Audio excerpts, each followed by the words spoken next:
નમસ્કાર મિત્રો, આજના વિડીયોમાં માહિતી મેળવીએ આપણે ભારત સરકાર દ્વારા ગરીબ અને મધ્યમ વર્ગીય લોકો માટે કે જે લોકો હોસ્પિટલનો ખર્ચ ઉઠાવી શકતા નથી એમના માટે સરકાર દ્વારા એક નવી યોજના લાવવામાં આવેલી હતી। આ યોજના મિત્રો અત્યારે ગરીબ વર્ગીય લોકો અજાણ છે, સાથે જ સમજવું જરૂરી છે। આપણે સમજ્યું કે આયુષ્યમાન કાર્ડ વિશે કઈ હોસ્પિટલમાં આનો ઉપયોગ થઈ શકે અને કેટલા સુધી આની સહાય મળી શકે, દરેક વિશે આજના વિડીયોમાં વિગતે માહિતી મેળવીએ। સૌથી પહેલાં આપણે સમજીએ આયુષ્યમાન કાર્ડ એટલે શું, જેને આયુષ્યમાન ભારત યોજના અથવા PM જય યોજના તરીકે ઓળખવામાં આવે છે। આ કાર્ડથી કોને ફાયદો મળે, કેટલા રૂપિયા સુધીની મફત સારવાર મળી શકે, કાર્ડ કઈ રીતના બનાવવું, કઈ હોસ્પિટલમાં કાર્ડ ચાલશે, સાથે જ આની અંદર ઘણી છેતરપિંડી પણ થાય છે। જે હોસ્પિટલની અંદર આ કાર્ડ ચાલતું હોય તો પણ ત્યાંથી દર્દી પાસેથી પૈસા વસૂલવામાં આવતા હોય છે, તો આનાથી કઈ રીતના બચવું, દરેક પ્રશ્નનો વિગતે માહિતી મેળવીએ। સૌથી પહેલાં આપણે સમજીએ આયુષ્યમાન યોજના એ શું છે તેના વિશે। તો ભારતમાં ઘણા ગરીબી પરિવારો કે જે ગરીબી રેખાની નીચે જીવે છે અથવા મધ્યમ વર્ગીય લોકો છે કે જે પોતાનો મોટો હોસ્પિટલનો ખર્ચ હોય એ ઉઠાવી શકતા નથી। આ ખર્ચ ન ઉઠાવી શકવાને કારણે ભારત સરકાર દ્વારા યોજના બહાર પાડવામાં આવેલી છે કે દરેક વ્યક્તિ સ્વસ્થ રહે, સાથે જો કોઈ મોટો હોસ્પિટલનો ખર્ચ આવે તો સરકાર આનાથી એમને મદદ કરી શકે। આ સમસ્યાને ધ્યાનમાં રાખીને ભારત સરકારે વર્ષ 2018માં આયુષ્યમાન ભારત પ્રધાનમંત્રી જન આરોગ્ય યોજનાની શરૂઆત કરેલી હતી। આ યોજના હેઠળ પાત્ર પરિવારોને દર વર્ષે 5 લાખ રૂપિયા સુધીની મફત સારવાર આપવામાં આવે છે। અર્થાત જો કોઈ વ્યક્તિને મોટી સર્જરી કરાવવી પડે, આમાં ખાસ ધ્યાન રાખવાનું મિત્રો, સરકાર દ્વારા અમુક નક્કી હોસ્પિટલો હોય, અમુક નક્કી સારવાર હોય, એ સારવાર દરમિયાન જ તમે આનો ઉપયોગ કરી શકો। હોસ્પિટલમાં દાખલ થવું પડે અથવા ગંભીર બીમારીની સારવાર કરાવવી પડે તો સરકાર તેનો ખર્ચ ઉઠાવે છે। આ દુનિયાની સૌથી મોટી હેલ્થ ઇન્સ્યોરન્સ યોજનાઓમાંની એક યોજના માનવામાં આવે છે। હવે આયુષ્યમાન કાર્ડ વિશે સમજીએ। આ કાર્ડ એટલે શું? તો મિત્રો, આ એક પ્રકારનું હેલ્થ કાર્ડ છે। આ કાર્ડ બતાવીને તમે સરકાર દ્વારા જોડાયેલ હોસ્પિટલોમાં મફત સારવાર મેળવી શકો છો। આની અંદર વ્યક્તિનું નામ હોય, એનું સરનામું હોય, સાથે ઓળખ સંબંધિત માહિતી પણ આપેલી હોય છે। સરળ ભાષામાં કહીએ તો આ કાર્ડ ગરીબ અને જરૂરિયાતમંદ લોકો માટે હેલ્થ સિક્યોરિટી છે। કોને મળશે આ આયુષ્યમાન કાર્ડ કે જેનાથી આપણે ફ્રીની અંદર હોસ્પિટલની અંદર સારવાર લઈ શકીએ? તો સૌથી મોટો પ્રશ્ન એ છે મિત્રો કે દરેક વ્યક્તિને કાર્ડ મળતું નથી। સરકાર SECC ડેટા અને અન્ય માપદંડોના આધારે માત્ર અમુક લોકોને પસંદ કરે છે, એ લોકોને જ આ કાર્ડ આપવામાં આવે છે।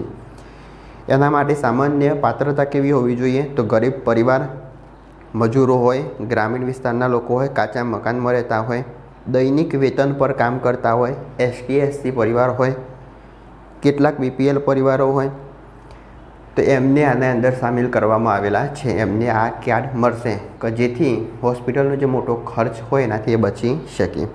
અત્યારે ઘણા રાજ્યોમાં રાજ્ય સરકાર પ્રયત્ન કરે છે કે જે મધ્યમ વર્ગીય લોકો હોય, એટલે કે વધુમાં વધુ લોકો સુધી આ યોજના પહોંચાડી શકાય। આયુષ્યમાન કાર્ડ કેવી રીતે ચેક કરવું? તો ઘણા લોકોને ખબર જ નથી કે એ યાદીમાં તમારું નામ છે કે નહીં। સરકાર દ્વારા આજે યાદી બહાર પાડવામાં આવશે, એ યાદીની અંદર જો તમારું નામ હોય તો જ તમે આ કાર્ડ બનાવી શકો। તો હવે કઈ રીતના ચેક કરવું સમજીએ। સૌથી પહેલાં જોઈએ આયુષ્યમાન ભારતની ઓફિશિયલ વેબસાઇટ ઉપર જવાનું, ત્યાં આગળ તમારો મોબાઈલ નંબર નાખવો, OTP આવશે, પછી રાજ્ય પસંદ કરવાનું, નામ અથવા રેશન કાર્ડનો નંબર નાખવાનો। જો એ લિસ્ટની અંદર તમારું નામ હશે તો તમારું નામ બતાવશે, અને નામ હશે તો જ તમને આયુષ્યમાન કાર્ડ કાઢી આપવામાં આવશે। આયુષ્યમાન કાર્ડ કેવી રીતે બનાવવું? હવે કાર્ડ તમે સરકારી દવાખાનામાં જો તો બનાવી આપવામાં આવશે, CSC સેન્ટર પર બનાવાશે, જન સેવા કેન્દ્ર પર બનાવાશે, અને આના અમુક જગ્યાએ કેમ્પ પણ હોય છે। જો તમે લાયક હોય તો તમને કેમ્પ પરથી આ કાર્ડ બનાવી આપવામાં આવશે। જેના માટે જરૂરી દસ્તાવેજો Aadhaar card, ration card, mobile number અને પરિવારની માહિતી। બાયોમેટ્રિક વેરિફિકેશન પછી તમારું કાર્ડ બની જાય છે અને ઘણા સ્તરે સેવા પણ મફત હોય છે। હવે કેટલી સેવા મળશે એના વિશે ચર્ચા કરીએ તો આયુષ્યમાન ભારત કાર્ડ અંતર્ગત 5 લાખ રૂપિયાની સારવાર કેવી રીતના મળે? ઘણા લોકો માને છે કે 5 લાખ રૂપિયા હાથમાં મળે, તો ના મિત્રો, એવું હોતું નથી। સૌપ્રથમ જ્યારે કોઈ પણ દર્દીની હોસ્પિટલની અંદર દાખલ કરવામાં આવે તો તમારા દ્વારા યોગ્ય તપાસ કરવી જોઈએ કે આ હોસ્પિટલની અંદર આયુષ્યમાન કાર્ડ જે ચાલે છે કે નહીં. ભારત સરકાર દ્વારા અમુક જે નક્કી હોસ્પિટલો હોય, પછી ગવર્મેન્ટ પણ હોય અને પ્રાઇવેટ પણ હોય, તો અમુક નક્કી કરેલી હોસ્પિટલની અંદર જ આ કાર્ડનો ઉપયોગ થઈ શકે અને 5 લાખ સુધીની તમને સહાય મળી શકે. તો પહેલાં તપાસ કરવી અને પછી ત્યાં આગળ દાખલ થવા, જેથી તમે આનો ઉપયોગ કરી શકો. મિત્રો, 5 લાખ એટલે એક વ્યક્તિને નહીં પણ સમગ્ર પરિવારને એક વર્ષ દરમિયાન 5 લાખની સહાય મળતી હોય છે. હવે આ રકમ જે દર્દીને દાખલ કરવામાં આવશે એના પરિવારને નહીં મળે. જે સારવાર થશે એટલે હોસ્પિટલ દ્વારા આગળ સરકારને જાણ કરવામાં આવશે અને ડાયરેક્ટ એ રકમ હોસ્પિટલને મળશે. હવે અમુક હોસ્પિટલો દ્વારા તમારા પાસેથી પણ પૈસા લેવામાં આવે છે. જો આયુષ્યમાન કાર્ડ ચાલતું હોય તો હોસ્પિટલ તમારા પાસેથી એક પણ રૂપિયો ચાર્જ લઈ શકે નહીં. જો એવું કરવામાં આવે તો તમે આયુષ્યમાન કાર્ડ પોર્ટલ પર જઈ અને એનો હેલ્પલાઇન નંબર હોય ત્યાં આગળ કોન્ટેક્ટ કરી શકો છો. હવે કઈ સારવાર મફત મળે એના વિશે માહિતી મેળવીએ તો કોઈ હાર્ટ સર્જરી, કિડનીની સારવાર, કેન્સર સારવાર, ડિલિવરી, ઓપરેશન, ICU સારવાર, અકસ્માતની સારવાર અને ઘણી મોટી એવી સર્જરી હોય તો તમે આનો ઉપયોગ કરી શકો. કોઈ પણ નાની સર્જરી હોય, માત્ર કોઈ તપાસ કરાવવાની હોય, કોઈ બ્લડ ટેસ્ટ કરાવવાનો હોય તો એમાં તમે આનો ઉપયોગ કરી શકો નહીં. અને કેસ કઢાવવાનો હોય તો સામાન્ય રીતે એ જે રૂપિયા હોય એ જે ચૂકવણી હોય દર્દીએ જાતે કરવાની હોય છે, એમાં આનો ઉપયોગ થાય નહીં. માત્ર મોટી કોઈ સર્જરી હોય તો જ આનો ઉપયોગ કરી શકાય. શું ખાનગી હોસ્પિટલમાં આ કાર્ડ ચાલશે?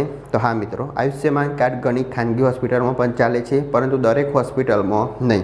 એટલે તમે જ્યારે જાઓ ત્યારે પહેલાં તપાસ કરવી કે આ કાર્ડ હેઠળ અહીં આગળ યોજના અમલમાં છે કે નહીં, પછી સારવાર કરાવી, જેથી તમે મોટા બિલથી બચી શકો.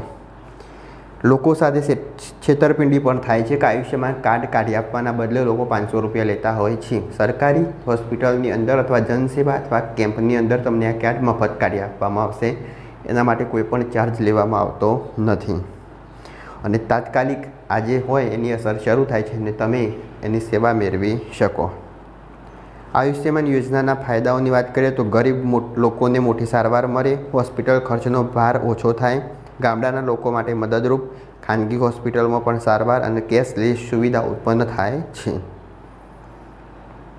હવે યોજનાની કેટલીક ટીકાઓ પણ છે કે કેટલીક હોસ્પિટલ દર્દીઓને ઇનકાર કરે છે, ક્યાંક પૂરતી માહિતી નથી, ઘણા લોકોનું નામ યાદીમાં નથી, તો કઈ રીતના કાર્ડ કઢાવી શકે અને ફ્રોડ કેસ સામે પણ આવેલા છે. તો આ બધાથી બચવું અને સાવધાનીથી આનો ઉપયોગ કરવો, જેથી તમે સરકારની યોગ્ય યોજનાઓનો ઉપયોગ કરી શકો. ભવિષ્યમાં આગામી સમયમાં હવે સરકાર એવો પ્રયત્ન કરે છે કે મધ્યમ વર્ગીય જે લોકો છે એમાં વધુમાં વધુ લોકોને આની મદદ પહોંચાડી શકાય. તો આ હતી સરકારની એક યોજના, આયુષ્યમાન કાર્ડ યોજના, કે જેની અંદર તમે ખૂબ ગંભીર બીમારીથી પીડાતા હોય તો સરકાર દ્વારા 5 લાખ સુધીની દર વર્ષે તમને મદદ કરી શકાય છે. તો આનો યોગ્ય રીતના ઉપયોગ કરવો જોઈએ અને ક્યાંય ખોટી રીતે કાર્ડ આપવાનું કોઈ કે અથવા તો કોઈ હોસ્પિટલમાં ખોટી રીતે રૂપિયા માગવામાં આવે તો તમે એની હેલ્પલાઇન નંબર ઉપર પણ કોન્ટેક્ટ કરી શકો છો. જો વિડીયો ગમ્યો હોય તો લાઈક કરો, શેર કરો, ચેનલ સબસ્ક્રાઈબ કરો. ત્યાં સુધી જય હિન્દ, જય ભારત.